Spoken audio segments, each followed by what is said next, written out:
बिस्मिल्लाहिर्रहमानिर्रहीम। रसाइल व मसाइल सीरीज़ में एक और सवाल और उसके जवाब के साथ आपकी खिदमत में हाज़िर हैं। मौलाना मौदूदी रहमतुल्लाह अलैह से जो पूछे गए हैं सवालात, उन सवालात और उनके जवाबात सुनने के लिए हमारे इस चैनल को सब्सक्राइब करें, शेयर करें। आज का जो मौजू है सवाल का वो है हज़रत आयशा रज़ियल्लाहु ताला अन्हा का सा पानी से गुस्ल करना। सा कहते हैं एक लोटे की एक मेयरमेंट का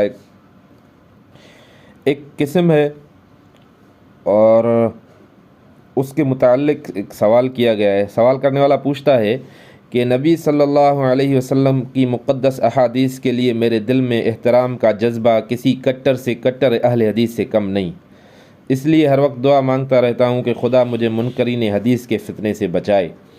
लेकिन चंद अहादीस के मुतालिक हमेशा मेरे दिल में शुकूक और शुबहात पैदा होते रहते हैं। उम्मीद है कि जनाब अज़राह करम दर्ज झेल हदीस से मुतालिक मेरे शुबहात को मुलाहिदा फरमाएंगे और उसकी वजाहत करके मेरी परेशानी और बेइत्मीनानी रफ़ा फरमा देंगे। शुक्र गुज़ार रहूँगा। हदीस ये है कि हज़रत आयशा रज़ियल्लाहु ताला अन्हा से नबी करीम सल्लल्लाहु अलैहि वसल्लम के गुस्ल के मुतालिक इस्तिफ़सार किया गया। उन्होंने बर्तन मंगवा कर और पर्दा लटका कर अपने भाई और एक गैर शख्स की मौजूदगी में गुस्ल फरमाया। सही अल बुखारी किताब अल गुस्ल बिस्साइ व नहवहु हदीस 251,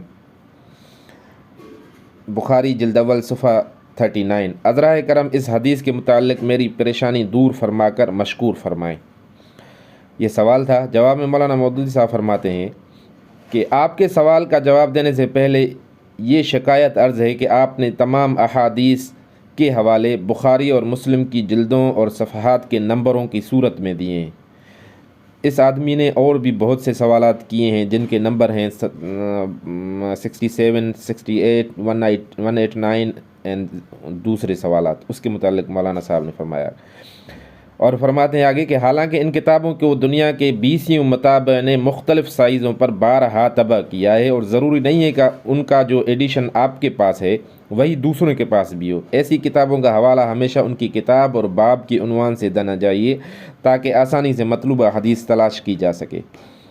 आपका सवाल देखने से शुबा होता है कि गालबन आपने ख़ुद को इन किताबों का बिल इस्तियाब मुतालिया नहीं फरमाया है, बल्कि मुनकरीन हदीस ने फितने परदाजी के गज़ से काबिल एतराज़ हदीसों की जो फ़हरसत मुरतब करके शाया की है उन्हीं में से कोई फ़हरसत आपकी निगाह से गुज़री है और आपने ज़्यादा से ज़्यादा बस इतनी तहक़ीक़ की ज़हमत उठाई है कि इस फ़हरसत की हदीसों को बुखारी और मुस्लिम के किसी नुस्खे में से निकाल कर ये इत्मीनान कर लिया है कि ये हदीसें वहाँ मौजूद हैं।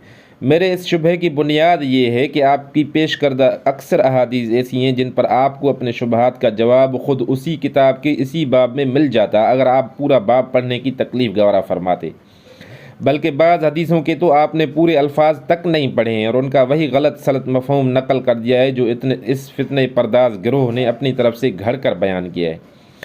इस तरीके से ये लोग कम सवाद लोगों को तो धोखा दे ही रहे हैं, मगर ये देखकर सख्त अफसोस होता है कि आप जैसे आला तालीम याफ्ता लोग भी इस आसानी के साथ धोखा खा जाते हैं। क्या आपको मालूम नहीं है कि दुनिया के किसी इल्म और फ़न के मसाइल पर भी आदमी इतनी सरसरी मुताले से कोई सही राय कायम नहीं कर सकता जिसे आप हदीस के मामले में काफ़ी समझ रहे हैं। जिस तरीके से आपने हदीस की चंद बातें सियाक और सबाक और मौजू से अलग करके और उनका बिल्कुल एक सरसरी मफ़हूम अख़ज़ करके नकल की हैं, इस तरीके से तो दुनिया के हर इल्म और फ़न की किताबों से इक़्तिबासात निकाल कर महज़ मज़ह का खेज़ बनाने के लिए पेश किए जा सकते हैं। इस मुख्तसर तंबीह के बाद मैं आपकी पेश करदा हदीस पर मुफस्सल कलाम करूँगा ताकि न सिर्फ़ आपको बल्कि मुनकरीन हदीस के फितने से धोखा खाने वाले दूसरे असहाब को भी तहक़ीक़ का सही तरीका मालूम हो सके। हज़रत आयशा के गुस्ल वाली हदीस सही बुखारी किताबुल गुस्ल बाबुल गुस्ल बिस्साइ व नहवहु में है। इसमें अबू सलमा बयान फरमाते हैं कि मैं और हज़रत आयशा के भाई हज़रत आयशा रज़ियल्लाहु ताला अन्हा के पास गए और हज़रत आयशा के भाई ने उनसे नबी सल्लल्लाहु अलैहि वसल्लम के गुस्ल के बाबत दरियाफ़्त किया।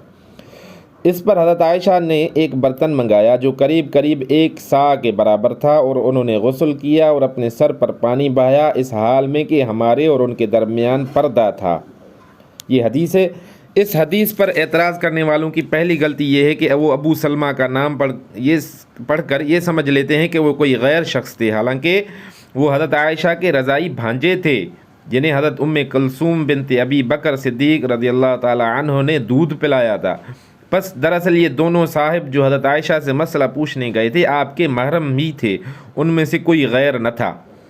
پھر دوسری غلطی بلکہ زیادتی وہ یہ کرتے ہیں کہ روایت میں تو صرف حجاب یعنی پردے کا ذکر ہے، مگر یہ لوگ اپنی طرف سے اس میں یہ بات بڑھا لیتے ہیں کہ وہ پردہ باریک تھا، اور اس اضافے کے لیے وہ دلیل یہ دیتے ہیں کہ اگر باریک نہ ہوتا جس میں حضرت عائشہ رضی اللہ تعالیٰ نہاتی ہوئی نظر آ سکتی تو پھر اسے درمیان میں ڈال کر نہانے سے کیا فائدہ تھا، حالانکہ اگر انہیں یہ معلوم ہوتا کہ اس وقت مسئلہ کیا درپیش تھا جس کی تحقیق کے لیے یہ دونوں صاحب اپنے خالہ اور بہن کے پاس گئے تھے تو انہیں اپنے سوال کا جواب بھی مل جاتا اور یہ سوچنے کی ضرورت بھی پیش نہ آتی کہ وہ پردہ باریک ہونا چاہیے تھا یا نہیں۔ دراصل وہاں سوال یہ نہ تھا کہ غسل کا طریقہ کیا ہے، بلکہ بحث یہ چھڑ گئی تھی کہ غسل کے لیے کتنا پانی کافی ہو سکتا ہے۔ بعض لوگوں کو نبی صلی اللہ علیہ وسلم کے متعلق یہ روایت پہنچی تھی کہ آپ ایک سا بھر پانی سے غسل کر لیتے تھے۔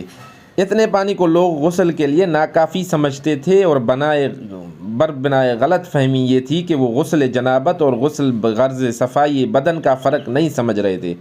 حضرت عائشہ رضی اللہ تعالی عنہا نے ان کو تعلیم دینے کے لیے بیچ میں ایک پردہ ڈالا جس سے صرف ان کا سر اور چہرہ ان دونوں صاحبوں کو نظر آتا تھا اور پانی منگا کر اپنے اوپر بہایا۔